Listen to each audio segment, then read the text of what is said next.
So which method is right for you? Again, if I'm meeting with somebody that has an interest in stepping into this space, there's a lot of investigation, there's a lot of upfront research I want to do.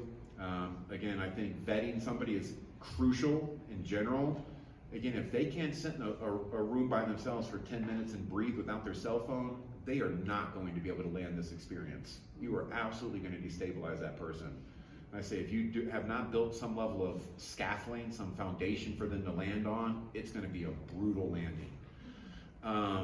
Folks that, again, have very heavy religious beliefs, it could destabilize them in the sense that everything, their entire value structure, their whole life has been centered around this belief structure. And I was in that case. I mean, 10 years ago, I was in apologetics ministry, and then within 15 minutes, I was like, Matthew, Mark, Luke, John, A for effort, but that ain't it, right? But that was my entire identity, my entire thought, my entire value system. So it took a while to kind of readjust to that. So proper screening is necessary. Obviously, there's a ton of contraindications that we don't have time to get into. But again, if they haven't built some level of scaffolding, they're going to be destabilized from that experience. So, again, if you saw my talk earlier with my wife, working with a therapist helps. On some level, we're able to blend kind of this therapeutic model with the facilitator model and really try to create just more impactful outcomes. She already gave me the 5-minute warning. That was like 5 minutes ago. But briefly again, 5-MeO, again, what makes it unique again is as far as the brain is operating, the 5-HT1A and 2A receptors are obviously being impacted, like many common tryptamines, but the 5-HT1A receptor is the one that this one is impacting the most. That's one that modulates mood, anxiety, and consciousness and emotions, right? And that's why it's a more embodied experience.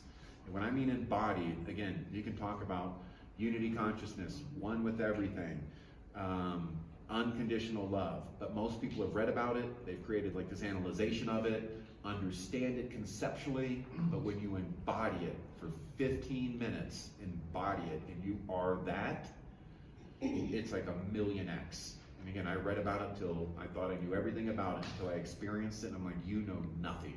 You know absolutely nothing, sir. If you haven't experimented or experienced it and you're looking for it, again, be cautious. Again, I usually say women, but women and men, understanding that you are going to be completely unconscious. And so if I'm facilitating with a woman, I always have a woman in the space, and I always have the woman bring a witness, and I record all my sessions. My biggest fear is for somebody to have an altered state, right, and to think something happened that didn't happen. But things are happening in this space. I've worked with about 6 women in the last 3 years that have had very traumatic experiences in this space because, again, they are completely offline and unconscious. The other thing is this amount of projection that happens to a facilitator. And again, that's where this pseudo-guru comes from. When you have this experience of being one with everything, feeling like you just died, and then you're making eye contact with this person that essentially brought you through this, experienced this, or helped you experience this, there's going to be a level of projection on that person. Some people want that level of projection. Some people want that. They want to be seen. They want to be the savior. They want to be special. And my concern in this space is we're seeing more and more people that are untrained step into this space subconsciously so they can get that. They see it as a fast track to be able to be seen and loved and appreciated. And I mean that compassionately. We all want to be loved and appreciated, but they'll have that projection on you and they're like, oh, I can do that. Next thing you know, they're doing it, and that's not good. And again, we have a class on it, but you want to find somebody that has a high level of humility, right? There's a lot of narcissists in every space, but in this space, because of the nature of the experience, really interview these folks. Meet with them in advance. Again, I don't facilitate to anybody that I don't at least meet 3 times in advance. I just won't do it. I need to know, again, do you have some scaffolding or a foundation to lay on? What type of medications are you taking? Do you have a support network? We need to go through some pretty rigorous informed consent of like, look, this could destabilize you. What is our action plan if you're destabilized, right? Do we have somebody that you're working with? Here's how much support I could provide, right? That conversation is not happening, ever. And then again, finally, support for integration, right? Is there a level of support for folks that are having this integration?